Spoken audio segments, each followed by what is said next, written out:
Break के बाद आपका स्वागत है और बात इलेक्शन टॉप 10 की। देखिए 5 राज्यों के चुनावों से जुड़ी 10 बड़ी खबरें इलेक्शन टॉप 10 में।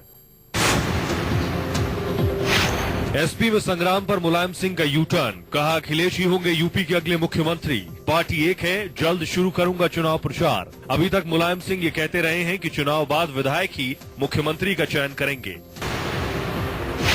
गोरखपुर से बीजेपी के सांसद आदित्यनाथ का नाम प्रदेश चुनाव समिति से गायब है। खबर ये है कि गोरखपुर के सांसद आदित्यनाथ को राज्य चुनाव कमेटी में जगह नहीं मिली है। प्रदेश अध्यक्ष ने 27 सदस्यों की प्रदेश चुनाव कमेटी बनाई है। इस कमेटी में राजनाथ सिंह से लेकर कलराज मिश्र शामिल हैं। मायावती के खिलाफ चुनाव आयोग के दिल्ली ऑफिस में याचिका दाखिल हुई है। बीजेपी ने मायावती पर धर्म और जाति के आधार पर वोट मांगने का आरोप लगाया है। उनके खिलाफ कार्रवाई करने की मांग की गई है। एआईएमआईएम के अध्यक्ष असदुद्दीन ओवैसी ने यूपी विधानसभा चुनाव के लिए पार्टी प्रत्याशियों की लिस्ट जारी कर दी है। उन्होंने अभी पहले और दूसरे चरण में कुल 11 प्रत्याशियों की घोषणा की है। इनमें से ज्यादातर वेस्ट यूपी के हैं। यूपी में आदर्श आचार संहिता लागू होने के बाद बागपत में चेकिंग के दौरान नई करेंसी की खेप बरामद की गई है। 2,80,000 की नई करेंसी के साथ 2 युवकों को हिरासत में लिया गया है। पुलिस को शक है कि इस कैश का इस्तेमाल विधानसभा चुनावों को प्रभावित करने के लिए होने वाला था। आचार संहिता लागू होने के बाद पुलिस ने सघन चेकिंग अभियान चलाकर नोट पकड़ना शुरू कर दिया है। एक्सप्रेसवे पुलिस की सर्विलांस टीम और फ्लाइंग स्क्वाड टीम ने वाहन चेकिंग के दौरान मथुरा की ओर से एक होंडा सिटी कार से नोटों के बंडलों को बरामद किया है। इसमें 2,000 के नोट के 14 लाख रुपए और 100 के 1 लाख रुपए बरामद किए गए हैं। इसके अलावा 50,000 सिक्के मिले हैं।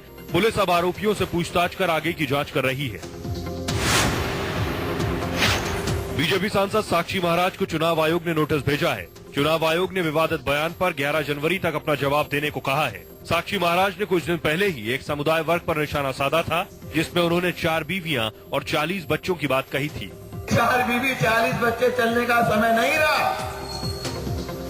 माताओं का ये मशीन थोड़ा ही है। इन माताओं का सम्मान होना चाहिए, चाहे हिंदू हो चाहे मुसलमान हो। गोवा में की गई उस टिप्पणी पर संज्ञान लिया है जिसमें उन्होंने लोगों से कांग्रेस बीजेपी उम्मीदवारों से पैसा स्वीकार करने, लेकिन केवल आपको वोट देने के लिए कहा था। गोवा विधानसभा चुनाव में 4 क्षेत्रीय पार्टियां राष्ट्रीय पार्टियों का खेल बिगाड़ सकती हैं। 40 विधानसभा सीटों वाले गोवा में बीजेपी कांग्रेस के अलावा इस बार गोवा सुरक्षा मंच ताल ठोककर चुनावी मैदान में उतरी है। गोवा सुरक्षा मंच को इस बार शिवसेना, गोवा प्रजा पार्टी और महाराष्ट्र गोमंतक पार्टी का साथ मिला है। विधानसभा चुनाव के लिए उत्तराखंड में भाजपा अपने प्रत्याशियों की सूची मकर संक्रांति पर जारी कर सकती है। राष्ट्रीय कार्यकारिणी में प्रत्याशियों के चयन के लिए मानक तय हो गए हैं। पार्टी केवल दमदार चेहरों को ही टिकट देगी, जबकि एक परिवार से एक ही को टिकट देने का निर्णय हुआ है।